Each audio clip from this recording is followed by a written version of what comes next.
Hi friends, I am Miss Cherry with Ventura County Library, and today's STEAM activity is a thaumatrope. So what is a thaumatrope? A thaumatrope is a toy made out of paper that creates an optical illusion that takes two separate images and merges them into one. So what you need for this activity is your template and scissors, some string, and you will also need a pencil and some glue and scissors. Optional items that you might have at home that you might want to use when you create your thaumatrope is a hole punch, and if you have markers or crayons, you can get more colorful with your designs. So the steps for creating a thaumatrope are to first, we're going to go off of a pre-made pattern in this tutorial. So what you'll want to do is cut out each of the circles for your pattern. So I've got my goldfish and my bowl here that I've cut out already. So once you cut those out, you are going to take your glue and you want the blank sides, you want to glue those together.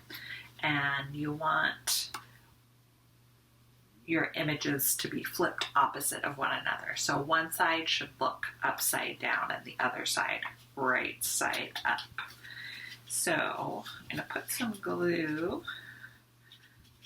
on the back of one of these cards, and then after you cut out your design, if you don't have a hole punch, you can just punch a hole through with a pencil.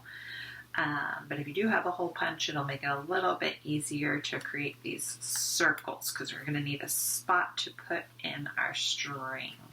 So we want to make sure that one side, on this side, my bowl is going to be right side up.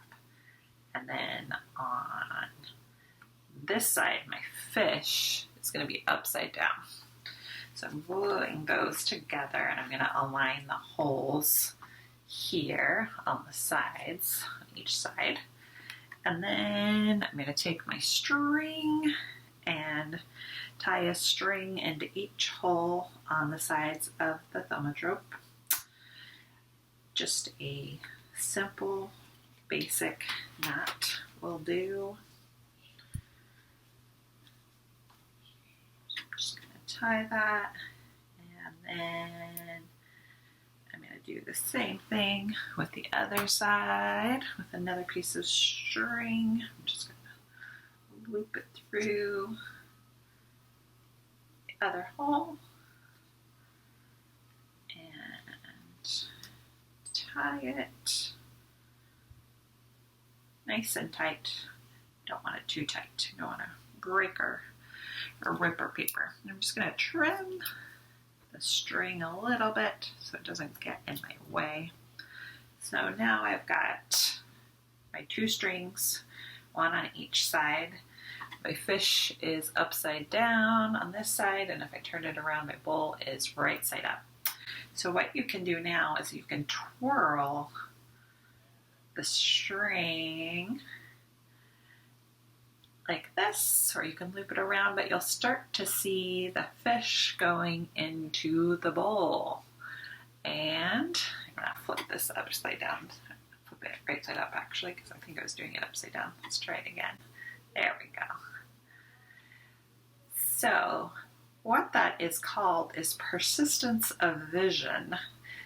Our eyes are taking in the image of the bowl and the fish, and our brain is trying to make sense of those images. And so we're seeing both images blended together. And that's a basic step towards making films, making animation, is taking these singular images and taking the steps to make them flow in a persistent motion to create movement. So that's the basics. Bye, friends.